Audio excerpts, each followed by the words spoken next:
नमस्कार, मेरा नाम संजय पांडे है और इस वक्त हम मौजूद हैं प्रयागराज महाकुंभ में। लगातार हम आपको तमाम दिव्य संतों के दर्शन करा रहे हैं, उनसे बातचीत कर रहे हैं और जानने की कोशिश कर रहे हैं कि आखिर में धर्म क्या है, आस्था क्या है और सच्चाई क्या है, सच क्या है। तो लगातार हम तमाम दिव्य संतों के दर्शन कर रहे हैं। इसी बीच हम आप पहुँचे हैं कुंभ के एक और दिव्य संत के पास, जिनका नाम है परम पूज्य जगत गुरु सतपंथाचार्य स्वामी श्री ज्ञानेश्वर देवाचार्य जी महाराज के पास। महाराज, इससे हम बातचीत करेंगे और जानने की कोशिश करेंगे कि इस बार का ये जो महाकुंभ है, किस तरीके का इसमें संजोग बना है, क्या कुछ स्थिति और कितना महत्वपूर्ण ये महाकुंभ है। महाराज जी, कितना महत्वपूर्ण सनातन धर्म के लिए महाकुंभ है और किस तरीके का पुण्य प्राप्त होने वाला है जो लोग इस बार आस्था की डुबकी लगाएंगे। 144 साल के बाद ये महाकुंभ है और इसका खास महत्व है। ग्रह नक्षत्र की ओर से देखें तो हमारी जो पुरातन संस्कृति है उसमें सूर्य, चंद्र, शुक्र, शनि जो उस हिसाब से तय किया जाता है। तो इस हिसाब से ये कुंभ को महाकुंभ कहते हैं। और हमारी भारतीय संस्कृति में अगर पुण्य कमाना है तो त्रिवेणी संगम में स्नान करना है। जितने भी यहाँ कुंभ मेला होता है इसमें से एक प्रयागराज का जो कुंभ मेला है वो खास विशिष्ट है।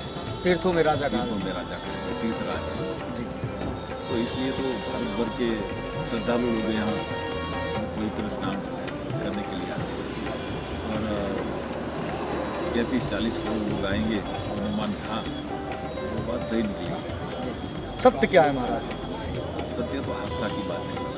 सत्य तो किसी न किसी संप्रदाय में कुछ न कुछ श्रद्धा कहीं की रखनी होती है, रखते हैं। तो हमारी सनातन संस्कृति बहुत पुरानी है और सारे विश्व में हमारी संस्कृति फैली हुई है और हमारे पूरे सब श्रद्धालु लोग ये तीर्थ में जाके पवित्र होते थे और नई ऊर्जा लेके जाते थे। तो इस हिसाब से लोगों को श्रद्धा है कि यहाँ आएंगे। तीन नदियाँ गंगा जमुना सरस्वती के जो संगम है वहाँ स्नान करने से पुण्य मिलता है। हमारी संस्कृति है ऐसी। माया क्या गुरु जी, जिससे सनातन धर्म को बचना चाहिए, तमाम जो अध्यात्म के लोग हैं उनको बचना चाहिए, माया के बारे में थोड़ा सा चर्चा करें। माया की बात है कि भाई माया तो सारे विश्व में ये सृष्टि में फैली हुई है। जब से सृष्टि बनी है तब परमात्मा ने माया तो रखी है साथ में। तो माया एक बंधन है और जो अध्यात्म की तरफ जाने से रोकती है वो माया है। जो सत्य क्या है और असत्य क्या है, तो सत्य का परिचय नहीं कराना वो माया का प्रभाव है।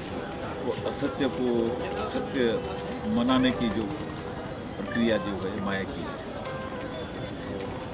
हमको ये जानना चाहिए कि सत्य क्या है, असत्य क्या है। वो शास्त्रों में, अपने उपनिषद में, भागवत में, गीता में वही पता है सत्य क्या है। तो सत्य जो सनातन है, अविनाशी, विचल, जो नाशवंत नहीं है, वो सत्य है। हमारा आत्मा सत्य है, शरीर नाशवंत है, वो सत्य है। तो हम सत्य को पहचानें और जो अपने शरीर पर जो जितना लगाव ज़्यादा रखेंगे वो बंधन है, इससे मुक्ति नहीं मिलेगी। मुक्ति तो तुम्हारा जो निज स्वरूप है उस स्वरूप को पहचानोगे तभी मुक्ति मिलेगी।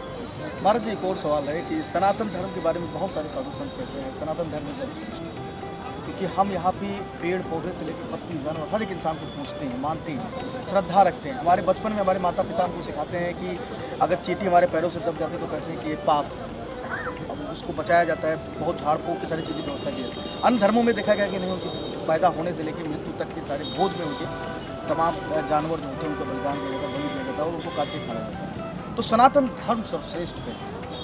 एक साधु महात्मा से हम जानेंगे कि सनातन धर्म है क्या और सर्वश्रेष्ठ क्या है।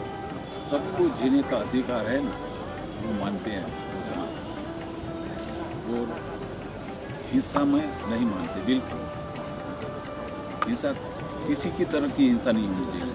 वो वृक्ष है तो उसको जरूरत नहीं है तो काटना नहीं चाहिए।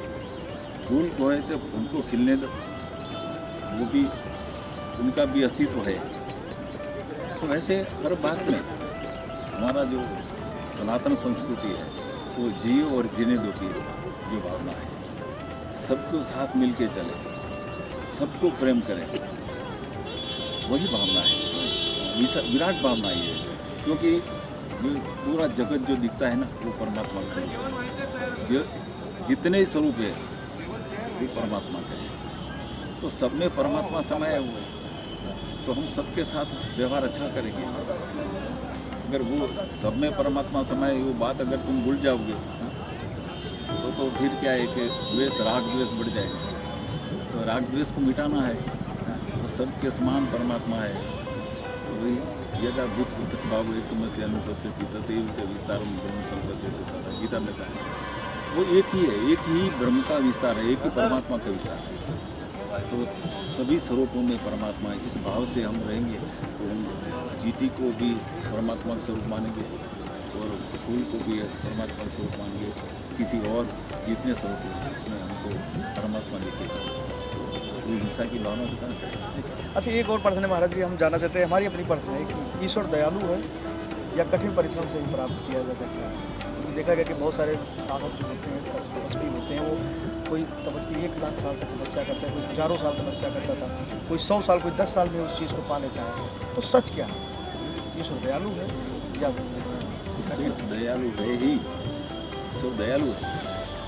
ये सारा जगत का सृष्टि का संचालन करता है परमात्मा, तो दयालु नहीं तो कैसे करेगा? तो फिर कैसे अंतर हो जाता है? कभी किसी को तुरंत मिल जाते हैं ईश्वर, कभी किसी को बहुत टाइम लगता है। अपने कर्मों की बात है, क्योंकि ईश्वर को प्राप्त करना है तो अपना अंतःकरण शुद्ध करना चाहिए, मलिन विचार को त्याग करना चाहिए।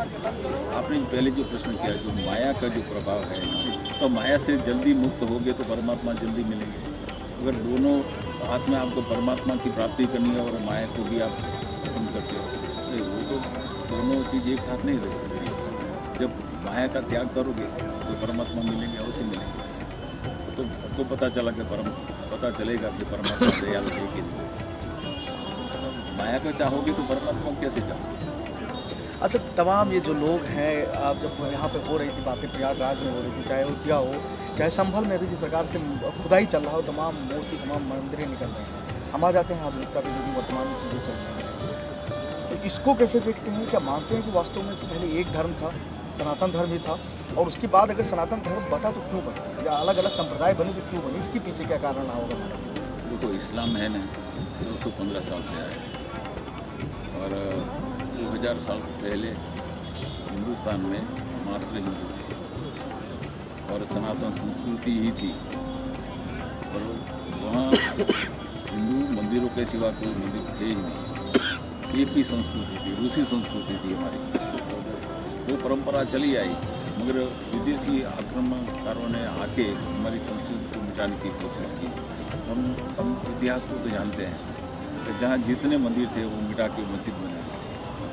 तो हम आज उसका ऐतिहासिक खोज करते हैं तो अब मालूम पड़ता है कि जो मस्जिद है जिसके नीचे मंदिर है, तो वो तो क्या है कि उन्होंने आक्रमणकारों ने हमारी हिंदू संस्कृति को नाश करने का प्रयास किया है। तो हम जानते थे, पर अब हमारी हिम्मत आई है कि निकाल। तो क्या मानते हैं कि उत्तर प्रदेश में जिस प्रकार के सीएम है यहाँ के योगी आदित्यनाथ, वो जो काम कर रहे हैं कि हम उस जगह तक जाएंगे जहाँ पे हमारी मंदिरें थी, हम उस जगह को खुदाएंगे जहाँ पे हमें लगता है कि हमारे यहाँ पे धर्म और संस्कृति जुड़ी हुई थी, हम उस जगह तक जाएंगे, यहाँ कोई अल्लाह अकबर कहने वाला नहीं है। ये युवक क्योंकि पहले कहा गया, एक मौलाना जी थे बरेली के, उन्होंने कहा कि ये जो प्रयागराज महाकुंभ हो रहा है प्रयागराज में, वो वक्फ की जगह। इस पर भी बड़ी बातें हुई, फिर ये हुआ कि मुसलमानों की एंट्री बैन कर दी जाए। गुरु जी इस पर क्या सोचते हैं महाराज जी? वक्त बोर्ड कहाँ से आया, कब आया? तो 80 साल पहले क्या था, वैसा कोई बोर्ड नहीं। तो पहले तो ये हिंदू की प्रॉपर्टी थी, हिंदू के मंदिर थे, वही थे। और आज बोलते हो कि ये मंदिर वाली प्रॉपर्टी है, ये है पार्लियामेंट वक्त बोर्ड की है, जो प्रयागराज की जो जमीन है सारी वक्त बोर्ड की है।